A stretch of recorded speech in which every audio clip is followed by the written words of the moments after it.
एक बार केएल राहुल ने एक इंटरव्यू में कहा था कि जब आप हमें स्लेज करते हैं तो फिर हम पूरे 11 के 11 आपके पीछे पड़ जाते हैं। और ये बात सिडनी में बिल्कुल सही साबित हुई जब पहले दिन का आखिरी गेंद फेंका जाना था। उस समय ऑस्ट्रेलियाई ओपनर मैदान में थे। एक तरफ थे उस्मान ख्वाजा, दूसरी तरफ थे नए और युवा बल्लेबाज सैम कॉन्स्टास। सैम लगातार ये कोशिश कर रहे थे कि किसी भी तरह से आज के दिन का खेल जो है रोका जाए, जल्दी से जल्दी दिन खत्म हो जाए और किसी भी तरह ऑस्ट्रेलियाई ओपनर्स वापस सुरक्षित चले जाएं।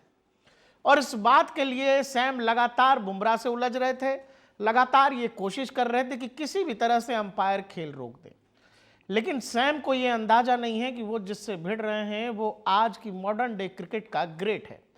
बुमराह ने जवाब दिया सैम को। उसके अलावा जो आज हुआ है वो बिल्कुल, वो जो कहते हैं कि टेस्ट क्रिकेट ही एब्सोल्यूट क्रिकेट है, और वो कहते हैं ना कि टेस्ट क्रिकेट कई बार सिनेमा जैसा लगता है, तो यही हो रहा था। भारतीय टीम आखिरी टेस्ट मैच में जल्दी पवेलियन लौट गई, 185 से ज्यादा का स्कोर नहीं खड़ा कर सकी और पूरी टीम वापस चली गई। जब दोनों ऑस्ट्रेलियाई ओपनर्स आए तो उनके पास खेलने के लिए महज 3 ओवर थे। उसी 3 ओवर में सैम ये चाह रहे थे कि किसी भी तरह से ये समय काट लिया जाए और दोनों ओपनर्स वापस चले जाएं। बुमराह अपनी जब आखिरी गेंद फेंकने से पहले बुमराह जब अपनी बॉलिंग मार्क की तरफ गए तो उस समय कॉन्स्टास ने कुछ बुमराह से कहा। इस पर बुमराह ने भी कुछ जवाब दिया। हालांकि अंपायर तुरंत आ गए बीच बचाव में, लेकिन इस सब में कॉन्स्टास का बस मामला ये था कि किसी भी तरह से ये दिन आज खत्म हो जाए। बुमराह ने जब दिन की आखिरी गेंद डाली तो ख्वाजा के बाहर बैट की बाहरी किनारा लेते हुए गेंद चली गई स्लिप में।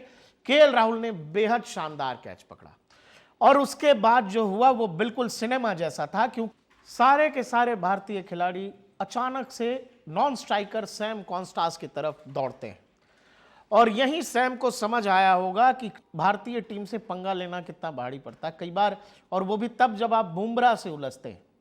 अगली ही गेंद पर बुमराह ने जवाब दे दिया। उस्मान ख्वाजा इस टेस्ट सीरीज में कम से कम बुमराह की गेंद पर 6 बार आउट हुए।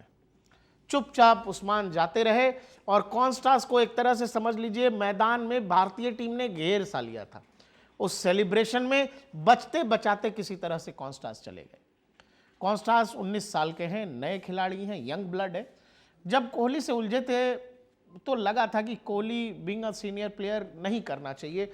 आप इतने बड़े रन गेटर हैं, दुनिया भर में आपकी फैन फॉलोइंग है, लगा था कि जूनियर खिलाड़ी से इस तरह से कोहली को नहीं करना चाहिए था।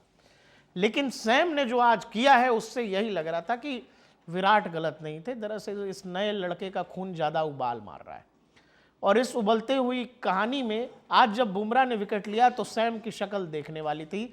और फिर वही बात बिल्कुल सही साबित हुई जो केएल राहुल ने कहा था कि अगर आप हमारे किसी एक से उलझोगे तो हम 11 के 11 आपके पीछे पड़ जाएंगे। दूसरे दिन का खेल शुरू होने पर सैम को बिल्कुल तैयार होकर आना पड़ेगा, क्योंकि जो भारतीय टीम का मिजाज आज दिखा है, जिस तरह का मोमेंटम शिफ्ट हुआ है उस आखिरी विकेट के बाद, मुझे नहीं लगता कि बुमराह की सेना इतनी आसानी से कंगारुओं को छोड़ने वाली है।